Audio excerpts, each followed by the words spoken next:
ناظرین محترم، السلام علیکم ورحمۃ اللہ وبرکاتہ۔ ایک بھائی صاحب یہ سوال کرتے ہیں کہ اگر مقتدی قعدہ اخیرہ میں درود ابراہیم یا دعائے معصورہ پڑھ رہا تھا لیکن ابھی مکمل نہ ہوا تھا کہ اتنے میں امام صاحب نے سلام پھیر دیا تو مقتدی کیا کرے؟ امام کے ساتھ سلام پھیر دے یا مکمل کر کے سلام پھیرے؟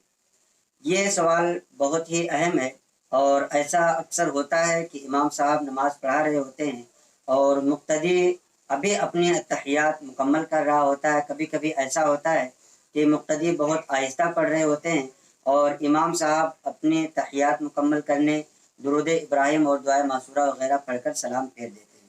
تو ایسی صورت میں مقتدی کو کیا کرنا چاہیے؟ اگر مقتدی امام کے پیچھے نماز پڑھ رہا ہے تو ایسی صورت میں امام صاحب کو اتنی جلدی نہیں کرنی چاہیے، لیکن پھر بھی اگر امام صاحب نے اپنی درود ابراہیم اور دعائے معصورہ وغیرہ پڑھ کر کے سلام پھیر دیا تو ایسی صورت میں مقتدی کے لیے حکم یہ ہے کہ وہ بھی امام صاحب کے ساتھ سلام پھیر دیں گے۔ لیکن ایک صورت آپ یہ بھی یاد رکھیں کہ اگر امام صاحب دوسری رکعت پر یا اسی طریقے سے چوتھی رکعت پر ہی مقتدی نے ابھی اتحیات مکمل نہیں کر پایا کہ امام صاحب تیسری رکعت کے لیے کھڑے ہو گئے، یا مقتدی نے ابھی اتحیات بھی نہ پڑھ پایا تھا اور امام صاحب نے سلام پھیر دیا تو ایسی صورت میں اب حکم اس کا الگ ہے۔ اگر دوسری رکعت کے بعد امام صاحب تیسری رکعت کے لیے کھڑے ہو گئے اور مقتدی نے اپنے تشہد کو مکمل نہیں کر پایا تھا تو ایسی صورت میں مقتدی کو حکم یہ ہے کہ وہ اپنے تشہد کو مکمل کرے اور اس کے بعد وہ تیسری رکعت کے لیے کھڑا ہو۔ اگر وہ اپنے تشہد کو مکمل کیے بغیر کھڑا ہوتا ہے تو ایسی صورت میں اس کی نماز نہیں ہوگی۔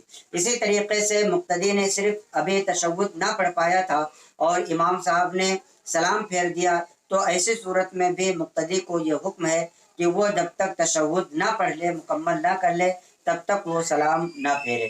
اسی طریقے سے ایک بھائی صاحب یہ بھی سوال کرتے ہیں کہ اگر امام صاحب پہلی رکعت کے لیے کھڑے ہوئے اور مقتدی نے امام صاحب کے پیچھے ثنا پڑھنا شروع کیا تھا اور پھر وہ شخص امام صاحب نے قرات کرنا شروع کر دی تو کیا ایسی صورت میں وہ مقتدی اپنے ثنا کو مکمل کرے گا یا خاموش ہو جائے گا؟ تو ایسی صورت میں فقہائے کرام یہ ارشاد فرماتے ہیں کہ اگر امام صاحب نے قرات شروع کر دی ہے تو مقتدی کے لیے اب حکم یہ ہے کہ جتنی ثنا پڑھا تھا اتنی پڑھ کر کے وہ خاموش ہو جائے گا، اس کے آگے وہ نہیں پڑھے گا۔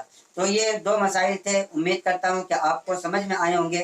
اپنے دوستوں احباب کو بھی اس کلپ کو زیادہ سے زیادہ شیئر کریں تاکہ انہیں بھی دینی معلومات حاصل ہوں۔ السلام علیکم ورحمۃ اللہ وبرکاتہ۔